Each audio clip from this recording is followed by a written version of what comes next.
Yeah. Good evening, gentle people. Welcome to the ATJ Vibe Live show. So, as you can see, I'm on YouTube Live this evening. So, if you have access to YouTube, I would ask of you to go live right now. Go live right now. Um, Trust me, the World Cup qualifiers is in its final phase there now.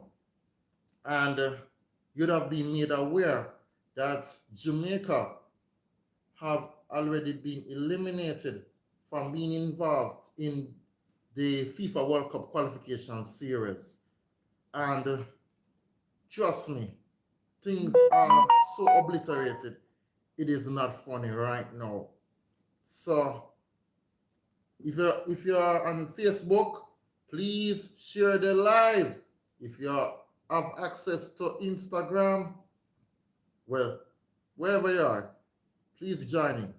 But I have some interesting news to tell you pertain to football, plus other sport, plus some social interactions going on for quite some time. Well, as in social commentary. So, welcome on board.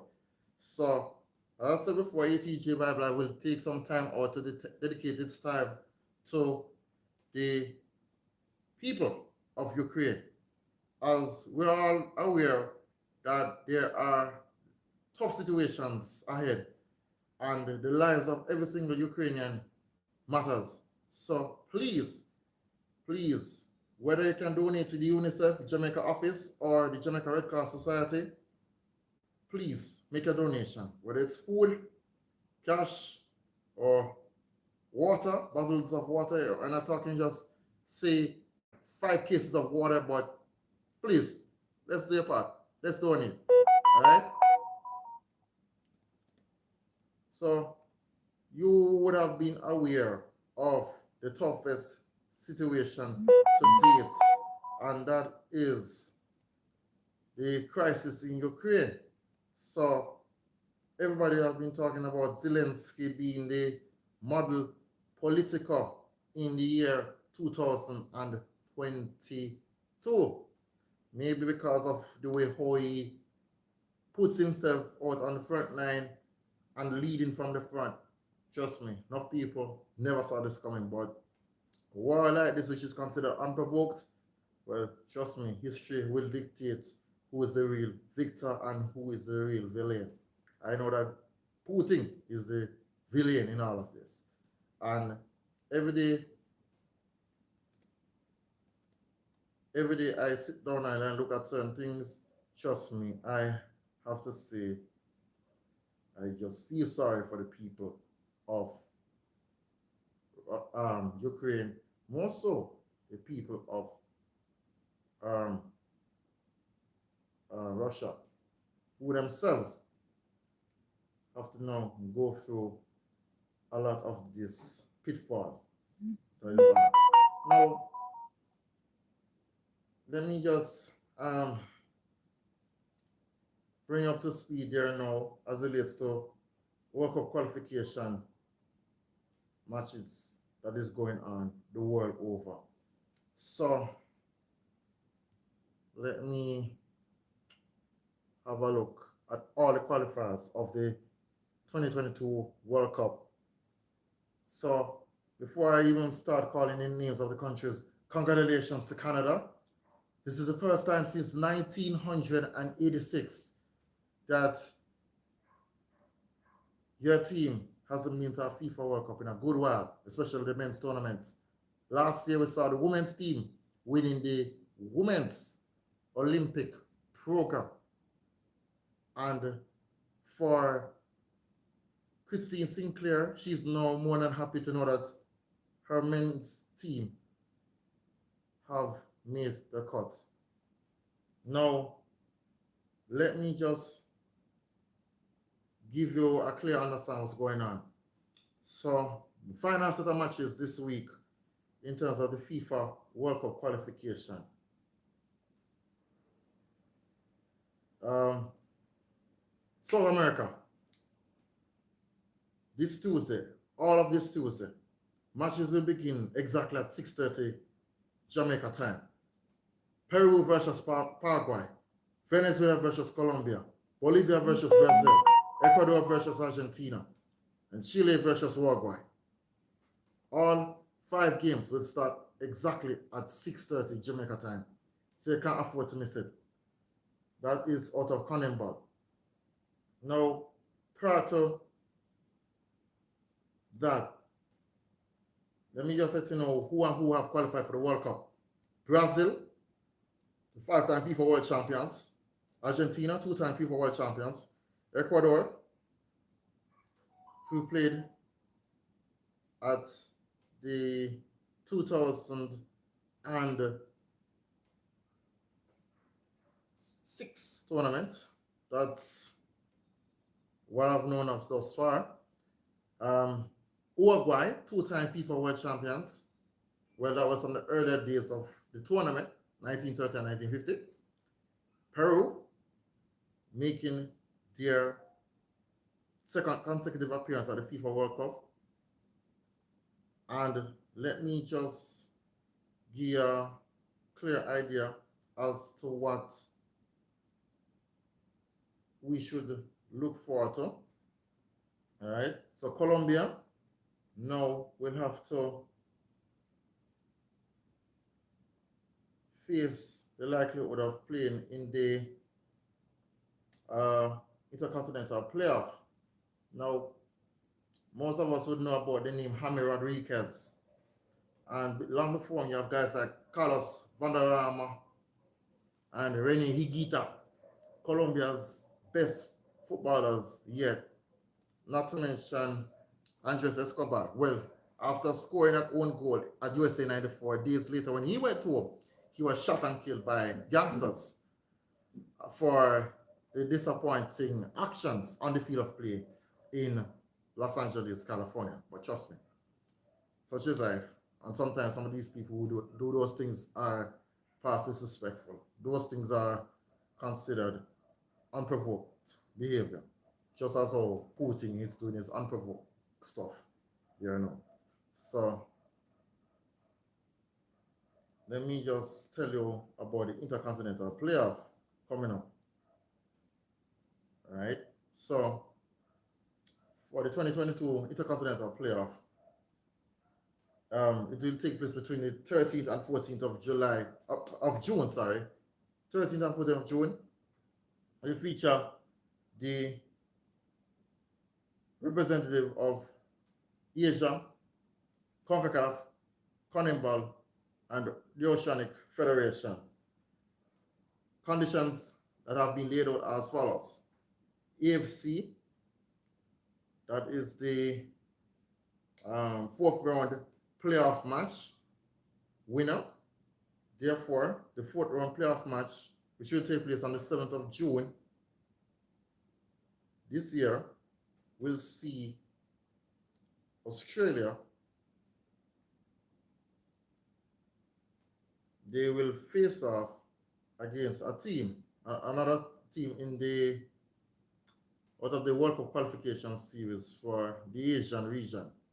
And it will take place in Doha. We haven't got the confirmation of the stadium as yet, but it's highly likely to be played at the Qatar Sports Club, as in the Doha Sports Club, which is home to hosting the Samsung IAAF, now known as World Athletics Diamond Race. It recently staged matches of the Oceanic Confederation World Cup Qualification Series. So prepare yourself to see some nutcracker one-off matches in the playoff phase. Now, let me just tell you also for CONMEBOL, the 4th place, the fifth place finisher. Yes, the fifth place finisher out of Cannibal or the South American region. So, as you would have been aware of the fact that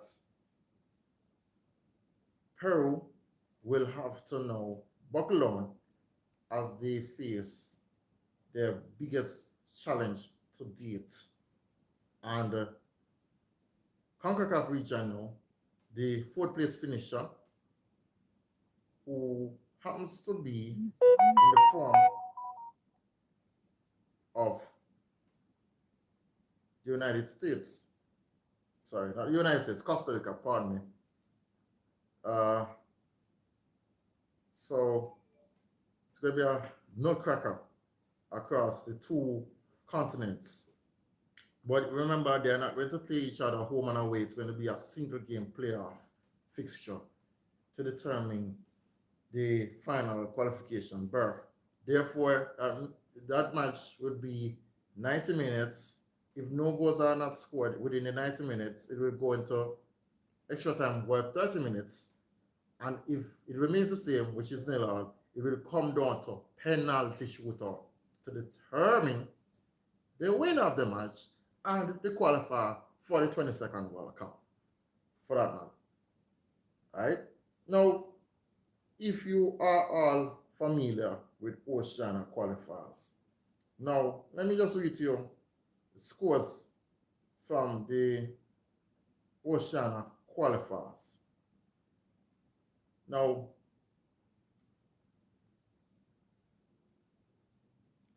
the first game, Cook Islands versus Solomon Islands, was voided due to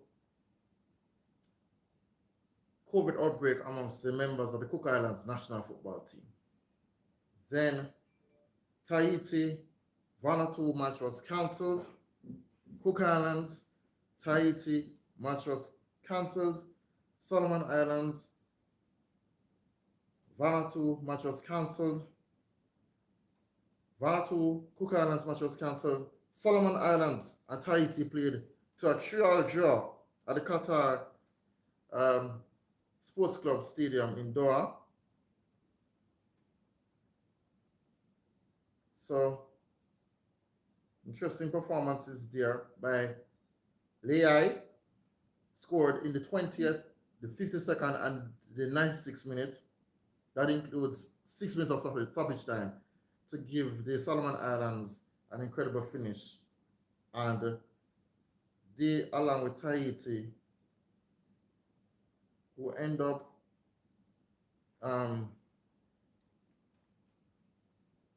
being given the privilege of qualifying after Vanuatu and Cook Islands withdrew their teams from the tournament. So they went on to play against teams like New Zealand, Papua New Guinea, Fiji, and French New Caledonia. But here's the result from that group: French New Caledonia, Fiji, Papua New Guinea, and New Zealand, who happens to be in Group 2. So Papua New Guinea lost to New Zealand 1-0, goal by Wayne in the 75th minute. And that's Ben Wayne, who plays for Wellington Phoenix in the Oceanic Premiership team in New Zealand, that is the New Zealand Premier League. So that is one good game thus far for him. But look at the other matches. Fiji defeated New Caledonia 2-1. 2 goals coming from Serusi Nolabu, who plays for the Fijian Premier League club Lautoka and the Fijian national football team at all levels, youth level, senior level, onwards. Good game. And it shows that Fiji got talent as well. But what about the other games? Papua New Guinea defeated New Caledonia 1-0. New Zealand defeated Fiji 4-0. Then, the last set of group games which were played on the 24th of March. New Zealand defeated New Caledonia 7-1. Fiji suffered the humiliation of being beaten by Papua New Guinea 2-1. And here is the final set of matches to be played on the 30th of March. Listen, following the semi-final games, Solomon Islands, Papua New Guinea, and New Zealand Tahiti matches. These were the results. Solomon Islands defeated Papua New Guinea 3-2. New Zealand defeated Tahiti 1-0. Therefore, the final game to be played on the 30th will feature New Zealand and Solomon Islands, and this will give the winner the edge to take part in the Intercontinental Playoff for the World Cup qualifier. So the winner of that match on the 30th will face off with Costa Rica to go to the World Cup finals. Now, the top goal scorers out of the Oceanic qualifier: Chris Wood with 4 goals, Alwyn Howe of Solomon Islands with 3 goals, 2 goals each for Alex Grieve of New Zealand and Serusi Nanalbo. Sorry. Alright, so those are the best performances thus far in the Oceanic segment of the FIFA World Cup qualifiers. Now, look at it this way now, guys. Look at it this way now. We have some interesting names playing out there now. Pardon. All right. So let me just tell you who and who will feature out of Europe in the World Cup qualification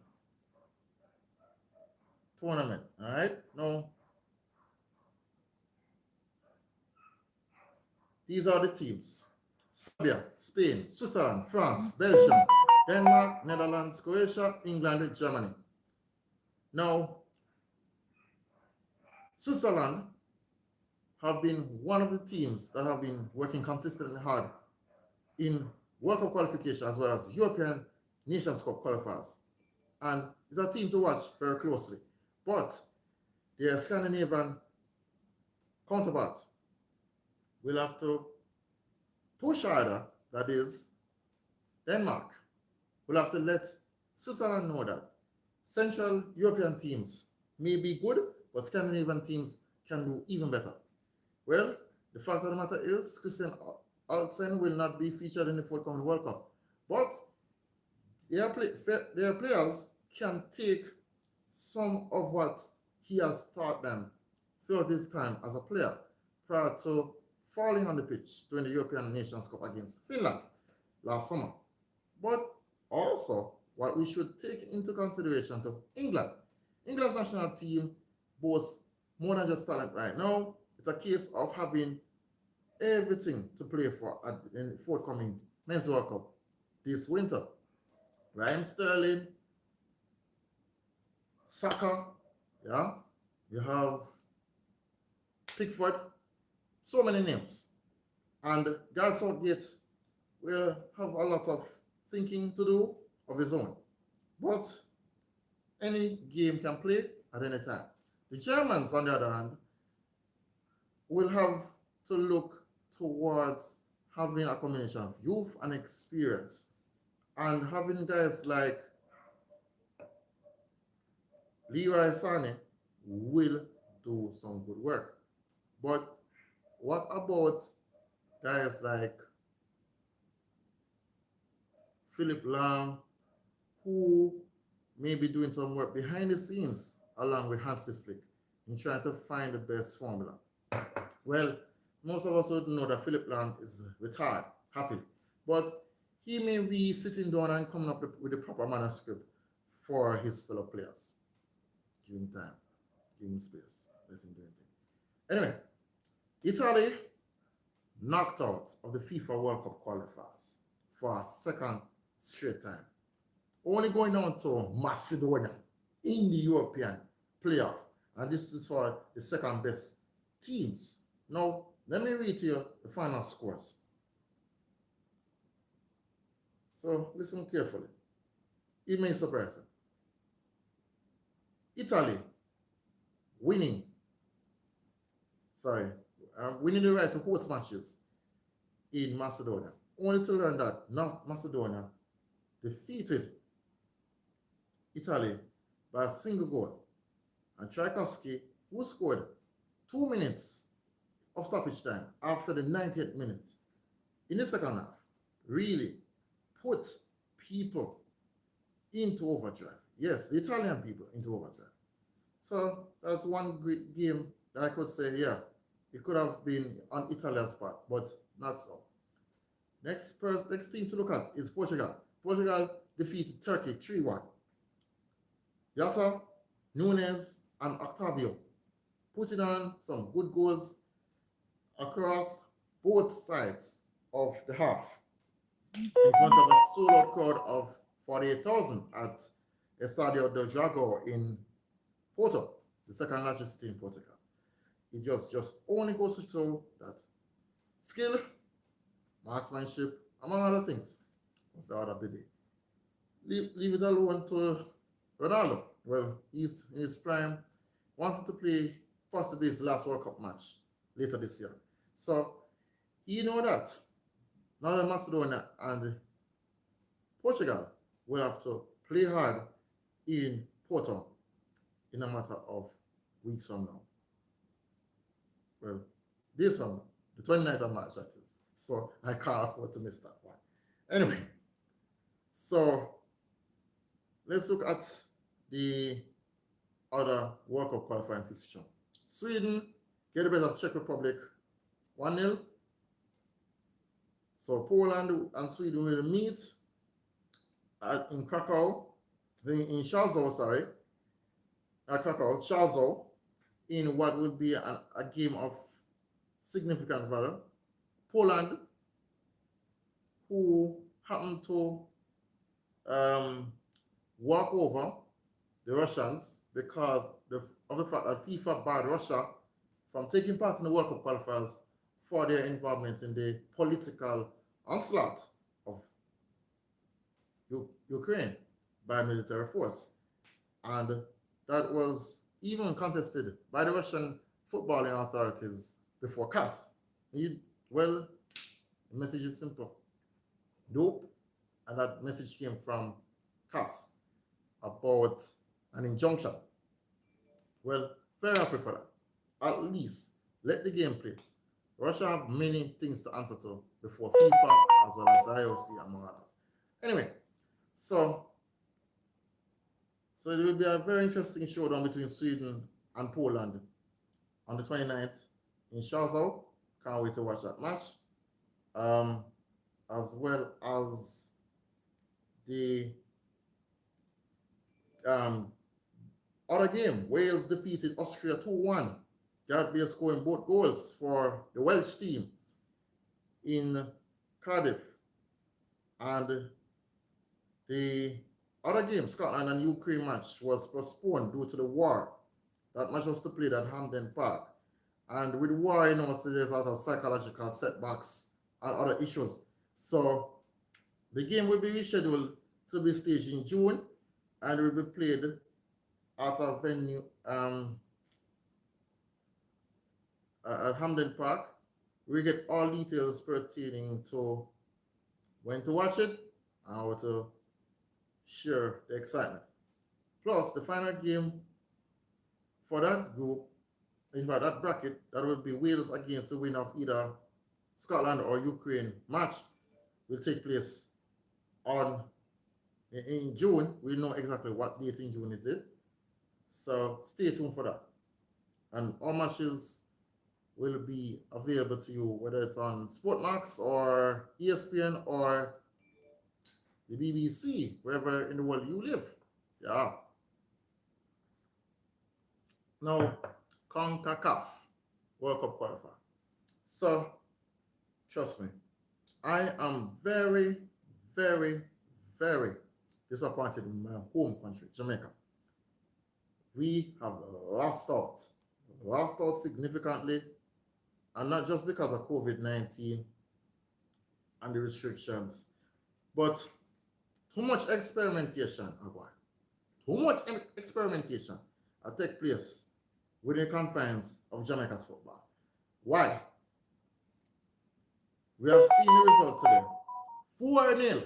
Reggae Boyz suffering the biggest humiliation against Canada outside of Jamaica. 4-0. And this game take place hours after a major celebration countdown towards the Jamaica 60th anniversary. There was a special church service taking place in Canada, organized by the Jamaicans living in Canada, a group of Jamaicans living in Canada, alongside our very own Jamaican government. But trust me, the match really was a hit. Kyle Laring in the 13th minute, Hajan Buchanan in 44th minute, Junior Holliott in 82nd minute, and an own goal come from our very own player, Adrian Mayapa, in the 88th minute. Now here's the stats as I can put it. Canada has 20 shots on goal. Jamaica, 2. 9 shots on target, 1 for the Reggae Boyz. 50% of ball possession belongs to Canada. Passes completed, 512 in favor of Canada, 451 in favor of Jamaica. Pass accuracy, 83%, Canada. 82%, Jamaica. Fouls, Canada commits 14 fouls, Jamaica has 11. Yellow cards, Jamaica has only 1. Red cards, on neither side, none. On offsides, 1 committed by Canada, none by the Reggae Boyz. 9 corners were created in favor of Canada. And this is a poor showing thus far in the World Cup qualifier series. Now, if you look at the standings there now, Canada has qualified for the World Cup with 28 points. They only needed a draw, but they went for the kill. So they finished 4-0. The United States right now are leading Panama 4-0. And that match at the moment is taking place in the city of Orlando. Yeah, so we follow up on some of the, well, in fact, this is halftime there now. So goal scorers, Christian Pulisic, 17th and 49th minute, a penalty for the second goal by Pulisic. Paul Arriola, 27th minute, and Jesus Ferreira, 27th minute. 10 shots on goal by the United States, 5 by Panama, 4 on target for the United States. In terms of possession, Panama has the most possession of 61%. Passing accuracy belongs to Panama, 76%. Fouls committed, 8 fouls by Panama, 11 by the United States. 2 yellow cards were shown. Panama's committed 2 offsides. 2 corners went in favor of the United States, 1 in favor of Panama. So that's the story at halftime there now between Panama and Costa Rica in Orlando. The other game of the day will be, okay.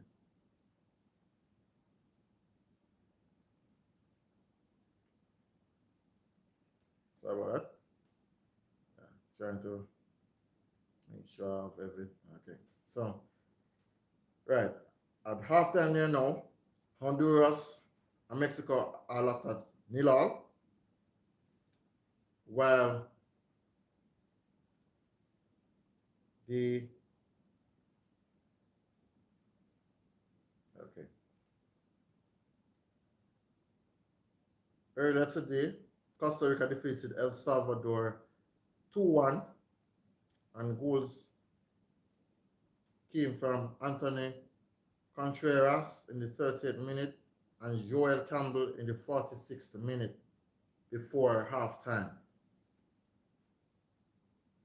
from the Costa Ricans. The only goal from El Salvador came from Christian David Gil Hurtado, and that game took place at the Cosclatan Stadium in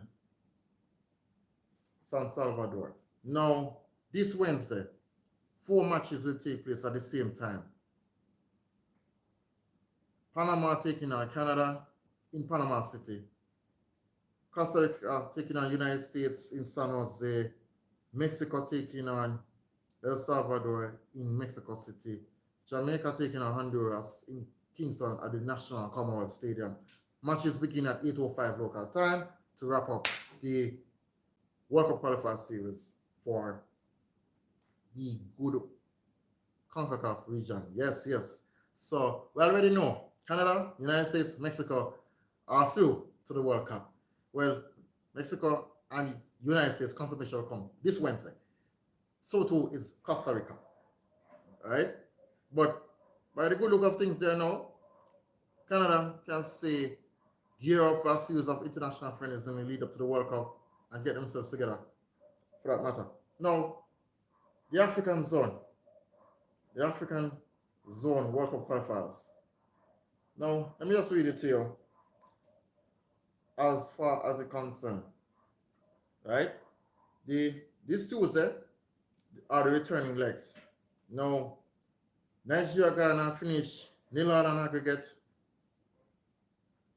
Algeria, Cameroon finished 1-0 in favor of Algeria, and they will be playing at home in Algiers, the capital. Tunisia, Mali finished 1-0 on aggregate in favor of Tunisia. And Morocco, DR Congo finished 1-1 on aggregate in Kinshasa. Senegal and Egypt match, the last game finished 0-1 on aggregate in favor of Egypt. So Senegal will be hosting Egypt this Tuesday. Match time is 12 noon Jamaica time for the Nigeria-Ghana match. Senegal, Egypt, same. And the remaining 3 matches, Algeria, Cameroon, Morocco, DR Congo, and Mali, Tunisia, will be at 2:30 p.m.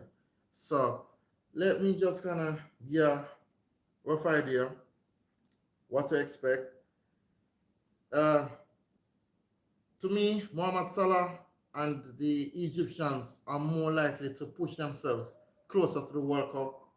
The way they dominated at the World Cup qualifying playoff match in Cairo really sends a lot of ripples throughout the streets of Cairo and Alexandria. But from Sadio Mane and Senegal, they'll have to make some big decisions who they are going to start with. And also, will this game go down to a nail-biting 1-1 finish where it could be a case for away goal rule? Well, I wouldn't want to say away goal rule because Senegal lost inside of Egypt. So therefore, if Senegal play their match and score, making it 1-1, therefore it will just go straight into extra time, then penalty shootout. But here is my view. This match is one of significant wonder for the African people. And for the Algerians, also, that is Egypt's neighbor, they have to really show some grit and power if they're meant to really reach far in the World Cup qualification series. Now, Cameroon who are the many time African World Cup qualifiers as far back as 1982, have something to prove, but must demonstrate that they are genuinely serious, and they'll have to beat Algeria, at least two more goals inside of Algeria this Tuesday. That game will be taking place at Stade Mustafa Tasha Stadium. That is in Blida in Algeria. That is outside of the capital, Algiers. Now, why is it the Ghana Nigeria match will be the most contentious game played in Abuja? Several things. We should know that Western African teams are no walkover when it comes to World Cup qualifiers. But when you put these two neighbors side by side, you're only setting up yourself to ask yourself who you really belong to. Are you a real Ghanaian fan, whether it's through your ancestral heritage, or is it are you a Nigerian fan? But the truth will be told. The last game that was played on Friday, I nearly choked to see the way how the Ghanaians played, and they never kept themselves together. But trust me, Nigeria and Ghana are two serious and contentious teams when it comes to World Cup qualification rivalry. But who to tell? We know exactly where history exonerates itself. Right? Now, with the football out of the way there now, you're already aware that the West Indies men's cricket team have won the final test match in the 3-match test series against England, making them winners of the Richards Botham Trophy. Final test result is 1 test match to 0. The first 2 matches were drawn, and if you look at the final results, trust me, it was amazing today.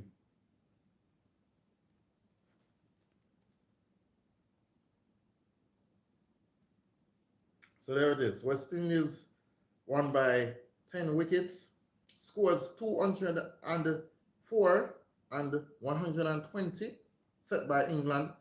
West Indies 297 and 28 without loss. This gives the Caribbean side a convincing 1-0 win, but it's one full of drama.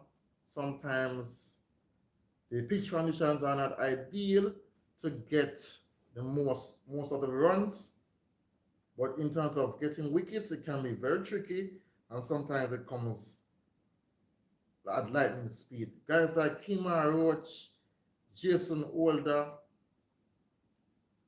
Carl Myers, those men have been working hard, not to mention Jordan Seals, much more so Azari Joseph. They have been doing well. But when you look at guys like Nkuna Bonner, Craig Bathwaite, John Campbell, they have been playing some good cricket. When you have guys like Da Silva, yes, they really can squeeze the game into a tight angle, and the rest is history. I'm very happy for the West Indies men's team, but I hope that you can work on their consistency in future test limited overs matches to come in the Caribbean and outside of the Caribbean. For the women's team, the West Indies women's cricket team, they are heading into the semifinals of the ICC Women's World Cup. Now, here's a good thing. Here is a good thing, guys. They have played 7 matches, lost 3, won 3, and have drawn 1. Well, not really draw, but it was no result, but the points were split between them and the South Africans. Now, West Indies women won their first game in the Women's World Cup to New Zealand. the opening fixture. And they have been playing very good in all their matches. So to say that consistency wasn't the key thing, but I could only say that how they played really was worth calling for. So let me just give you the scores of all the matches that West Indies played. West Indies 259 for 9 or 50 overs. New Zealand 256 all out from 49.5 overs. West Indies win by 3 runs. Second game in the ICC Women's World Cup. West Indies defeated England women by 7 wickets. Sorry, 7 runs. Sorry, setting a score of 225 for 6 or 50 overs. West Indies women really made sure that the English really get a battering of their own. And for Heather Knight and the England team, they have to really change their tune. In their other match, the third match, India dominated the match, restricting West Indies to a score of 162 all out or 40 overs after India put themselves in and scoring 317 for 8 or 50 overs. Then West Indies lost to Australia by 7 wickets. Then a huge rebound by the West Indies after defeating Bangladesh by 4 runs. Then they lost to Pakistan by 8 wickets with 7 balls to spare. Then a no result for the West Indies team.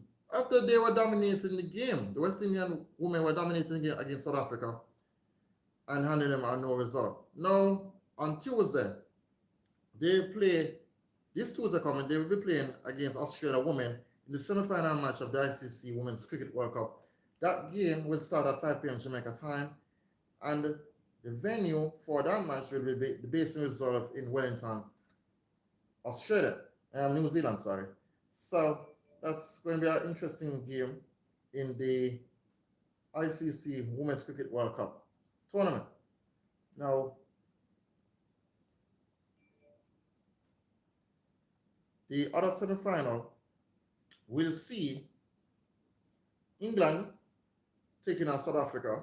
That game will be played Wednesday, and it will kick off at 8 p.m. The venue for the match is Hagley Oval in Christchurch. And that game starts at 8 p.m. Jamaica time. Now, the final match of the Women's Cricket World Cup will be on Saturday evening Jamaica time, Sunday in New Zealand. Now,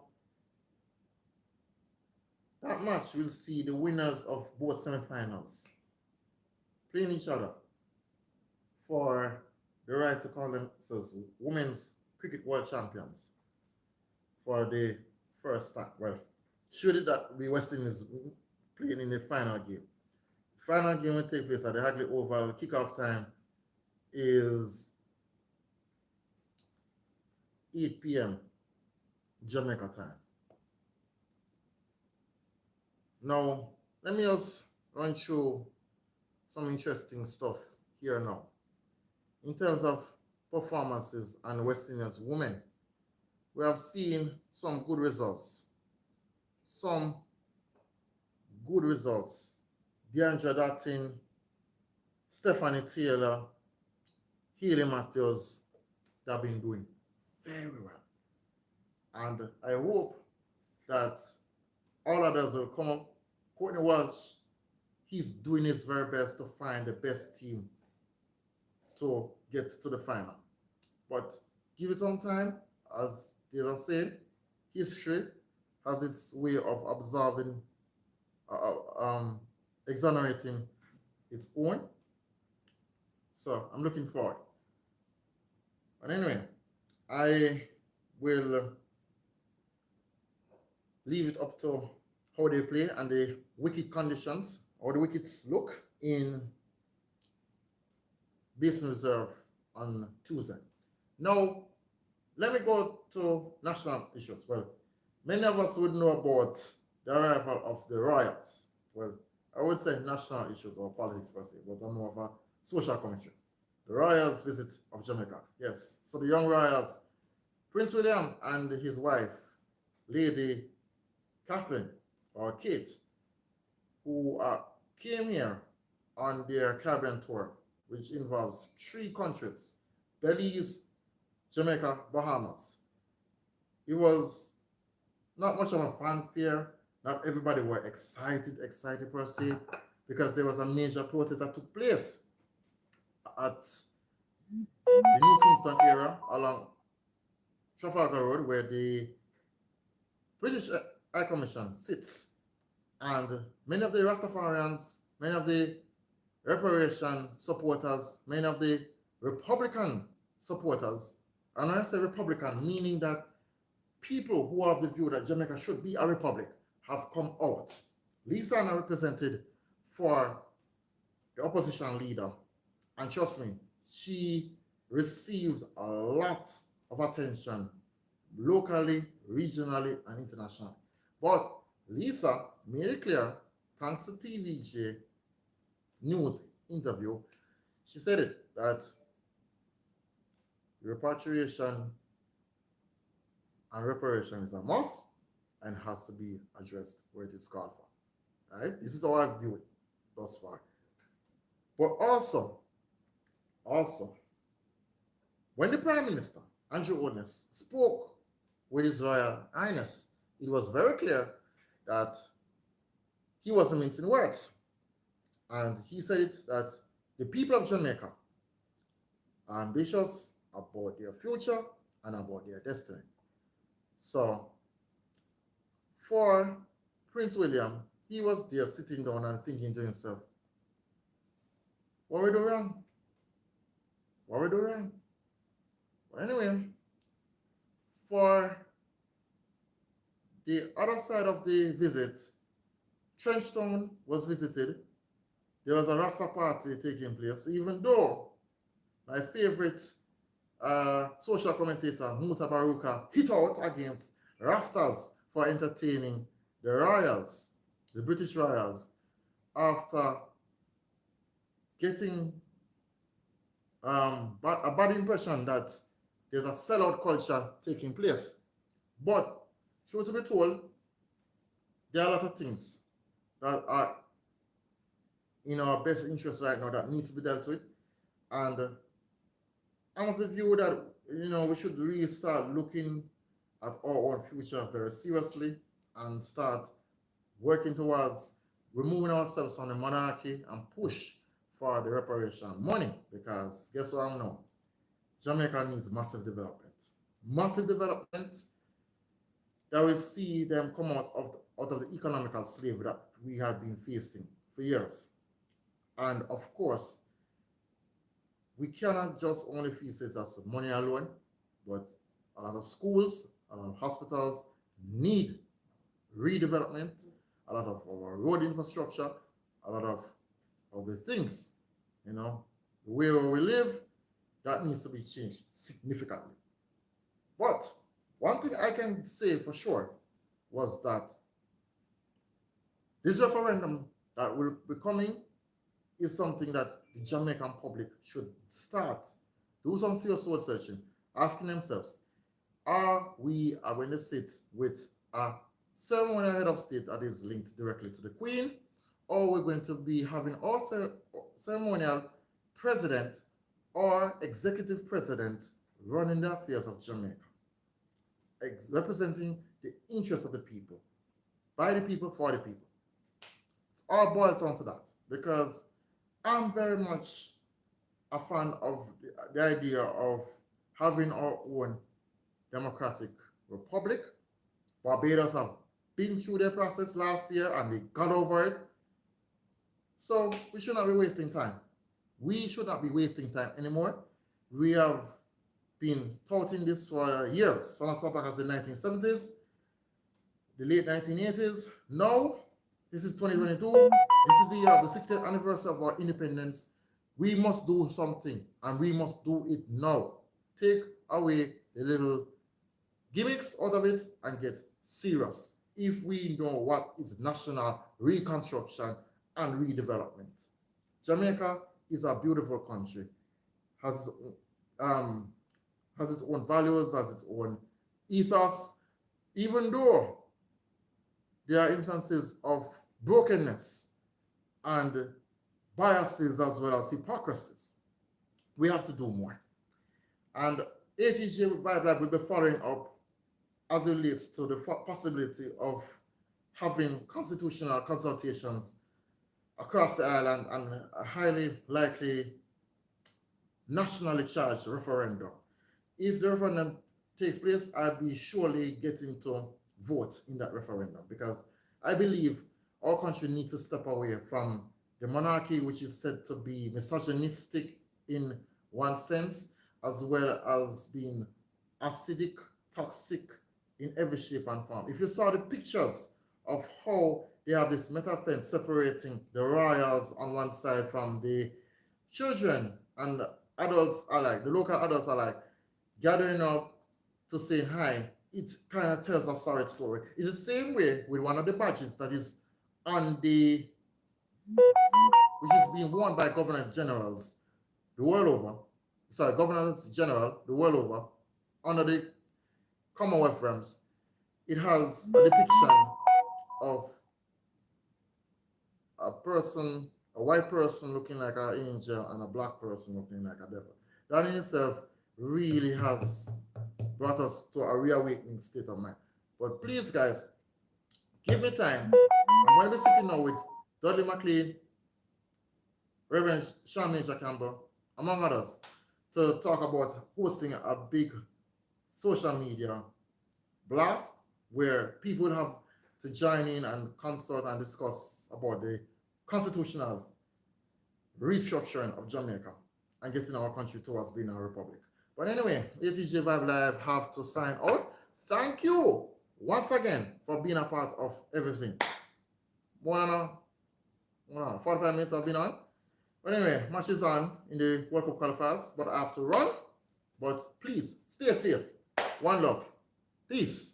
I'm out.